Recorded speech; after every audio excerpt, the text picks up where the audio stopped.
आज हमारे सामने जो गेस्ट है उन्हें किसी इंट्रोडक्शन की जरूरत नहीं है। उन्हें न सिर्फ आप और हम जानते हैं बल्कि सारी दुनिया उनसे परिचित है।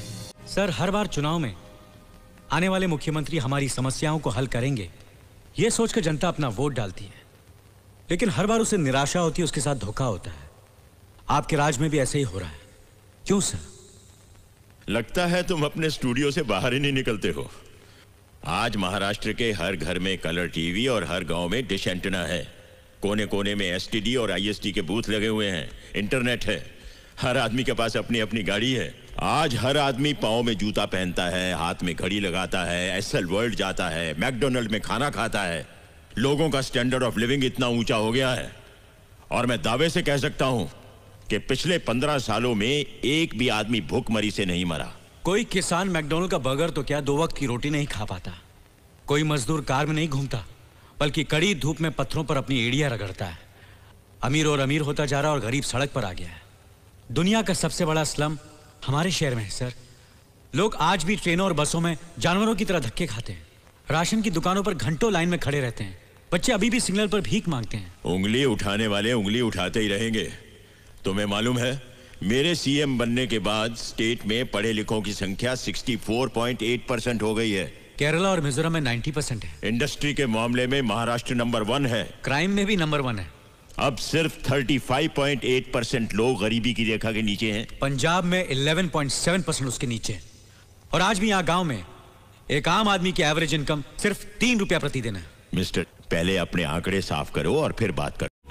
वर्ल्ड बैंक का कहना है सर, जो कर्ज उन्होंने आपकी सरकार को दिया था वो पब्लिक तक पहुंचा ही नहीं। उसे आपके मिनिस्टर्स खा गए, इसलिए उन्होंने अपना अगला इंस्टॉलमेंट कैंसिल कर दिया। तुम्हें पता नहीं है बेटे, वर्ल्ड बैंक ने ऐसी शर्तें रखी थी कि सारी स्टेट गिरवी हो जाती। क्या शर्तें थी सर, जरा खुल के बताएंगे? वो तुम्हें बताने की जरूरत नहीं है, मैं जनता को बता दूंगा। जनता आपको देख रही है, सुन रही है।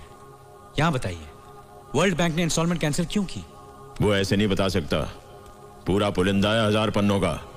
एनेक्स्चर ABCD करके 18 सेक्शन है। सेक्रेटेरिएट में मिलता है।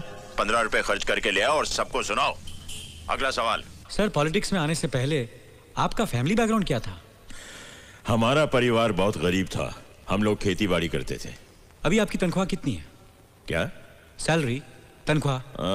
सब काट कर कोई 18,000 रुपए होगी। यानी एक साल में 2,16,000। यानी आज तक की आपकी कमाई 20-25 लाख रुपए से ज्यादा नहीं हो सकती। फिर भी आपके पास 500 करोड़ रुपए की प्रॉपर्टी है। वो कहां से आई सर? सब बकवास है। तुम्हें जानना है मेरी प्रॉपर्टी के बारे में तो जाओ कोर्ट में केस करो। वहां आकर बताऊंगा कि मेरे पास क्या है। केस? वैसे ही कोर्ट में 14 लाख केसेस हैं जो 15 साल से चल रहे हैं। हर्षद मेहता का केस अभी तक चल रहा है। बॉम्ब ब्लास्ट वाले बाइज्जत बरी हो गए। एक औरत का रेप केस, जब उसका नंबर आया तो उसे मरे हुए 5 साल हो चुके थे और आप कहते हैं केस करो। ये याद है सर? हाँ, देखा है कहीं। कहेंगी घर घर में बिजली पानी राशन होगा, पूरी शिक्षा मिलेगी, महंगाई जाएगी, खुशहाली आएगी। वो खुशहाली आएगी की बजाय जाएगी छप गया था। मैंने उसे ठीक करवाया था, मुझे याद है। ये सब हुआ है? क्यों नहीं हुआ है? आप कहते हैं कि कानून और व्यवस्था लाएंगे, लेकिन उस कानून की धज्जियां उड़ाने वाले ही आप हैं। जातिवाद को बढ़ावा देने वाले भी आप हैं। ऐसी बातें करके तुम मुझे भड़काना चाहते हो क्या? मैं आपको भड़काना नहीं चाहता।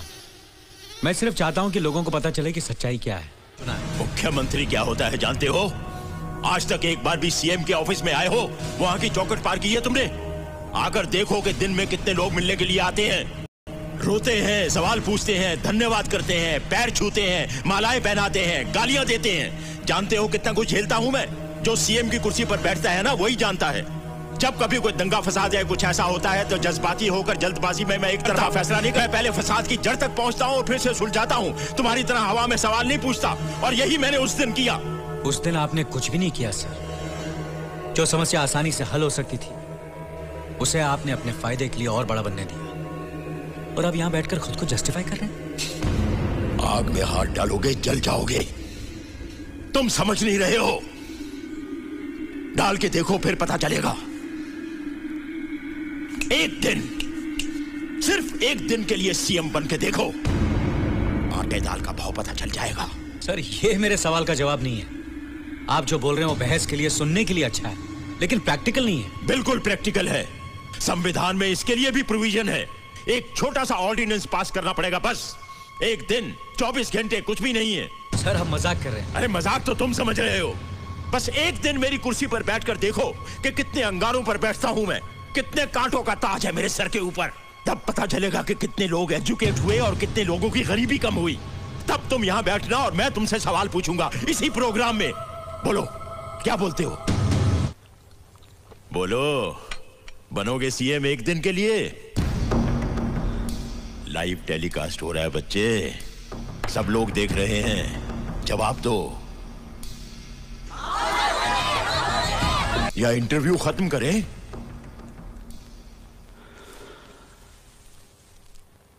ठीक है सर, अगर ऐसा हो सकता है तो मैं तैयार हूं। एक दिन के लिए मैं आपकी कुर्सी पर बैठकर देखूंगा। शपथ लेता हूं कि मैं विधि द्वारा स्थापित विधान के प्रति सच्ची श्रद्धा और निष्ठा के साथ मुख्यमंत्री के रूप में अपने कर्तव्य का शुद्ध अंतःकरण से निर्वहन करूंगा। हेलो एवरीबॉडी, नमस्कार। की राजनीति में पहली बार एक दिन के लिए सीएम बनकर मिस्टर नया इतिहास रचा है और इसे कवर करने के लिए दुनिया भर के कॉरेस्पॉन्डेंट्स यहाँ आए हैं। तो चलो हम भी चलते हैं हमारे AM to PM सीएम को मिलने। यहाँ छोटा मोटा टोयोटो में आता है और सीएम ऑटो में। लगता है अब इस देश का कुछ होगा। बंसल साहब, सर इमीडिएटली IAS IPS और स्टेट के सारे डिपार्टमेंट हेड्स को बुलाइए। Yes sir, right now. Good morning everybody. Sir ये 84 के बैच के IAS। सॉरी, जान पहचान के लिए हमारे पास वक्त नहीं है। Coming to the point, we are going to dogs. सब कुछ है हमारे पास, लेकिन फिर भी हमारी गिनती पिछड़े हुए देशों में की जाती है। कारण 3। पहले वो लोग जो ईमानदारी से अपना काम नहीं करते, दूसरे वो लोग जो ईमानदारी से काम करने वाले को रोकते हैं, और तीसरे वो लोग जो अपनी पोजीशन, अपनी अधिकार का गलत फायदा उठाते हैं।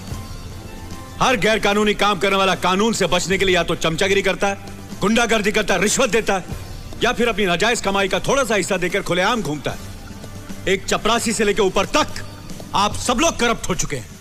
I am sorry to say this but that's the truth. इन सारे अफसरों के खिलाफ हजारों कंप्लेंट्स दर्ज की जाती है, लेकिन कोई एक्शन नहीं लिया जाता। बस फाइलें बनाकर कोने में दबा दी जाती।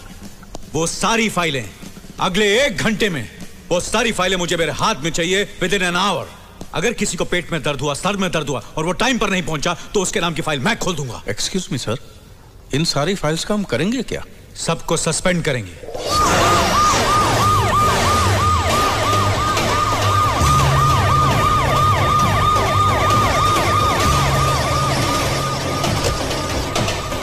सर क्या आप भी इन झोपड़पट्टी वालों में धोती, चावल और कंबल बांटने आए हैं?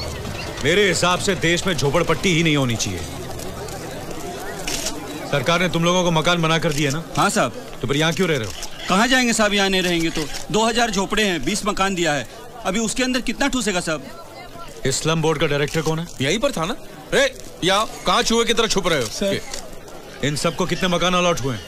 1680 सर। ये सब क्या बोल रहे हैं? सिर्फ 20 ही मिले, बाकी सब क्या हुए? वो सर क्या है कि मिनिस्टर लोगों को दहेज में दिए होंगे, है ना सर? इन लोगों के लिए जो सरकारी जमीन अलॉट होती है उसमें आधी तो पॉलिटिशियन खा जाते हैं। बाकी की जमीन पर जो मकान बनते हैं उनमें तो 75% पर हाउसिंग बोर्ड वाले और पार्टी के लोग कब्जा कर लेते हैं। कम से कम 20-25 फ्लैट तो इन भाई साहब के पास होंगे, है ना? उसके बाद अगर कुछ बचता है तो इन लोगों को मिलता है। और ये लोग भी बड़े होशियार लोग हैं सर। जो मकान मिलते हैं उन्हें किराए पे चढ़ाकर एक और नई झुपड़पट्टी बना लेते हैं। साहब जी, तुकाराम को भी एक मकान मिला था, इसने 2000 किराए पर सरदार जी को दे रखा है। अरे अब नहीं बोलेंगे तो कब बोलेंगे? जब आप सब जानते हैं, आपने एक्शन क्यों नहीं लिया? सर आप तो जानते हैं मिनिस्टर लोग। मिनिस्टर की बात छोड़ो, आपने अपना काम क्यों नहीं किया? टाइपराइटर आ गया? तुम्हारा नाम क्या है? सर श्री श्रीमान वो हम सब लगा लेंगे, तुम सिर्फ अपना नाम बताओ। श्रीकांत मानिक सर। इनका सस्पेंशन ऑर्डर टाइप करो। सर ये क्या कर रहे हैं सर? सर मैं मर जाऊंगा, ऐसा मत कीजिए सर, मुझे माफ कर दीजिए। रोकिए प्लीज प्लीज सर, प्लीज रोकिए सर। सर आप भी कुछ बोलिए ना सर। सर बोलता हूँ, जल्दी टाइप कर। ये क्या कर रहे हैं सर? मैं बर्बाद हो जाऊंगा। मेरी सिर्फ जबान लंबी है, हाथ बिल्कुल साफ है सर। लेकिन इन लोगों को इस तरह की धांधलबाजी करने की हिम्मत कहां से आती है? मंत्रियों से सर, सब मिल बांट कर जो खाते हैं। कौन कौन से मिनिस्टर शामिल हैं इसमें? कौन नहीं है? Food, housing, revenue, finance, PWD, कुल मिलाकर 12 बागड़ बिल्ले हैं। इन बागड़ बिल्लों का क्या करना चाहिए? पिंजरे में डाल देना चाहिए। डाल दो।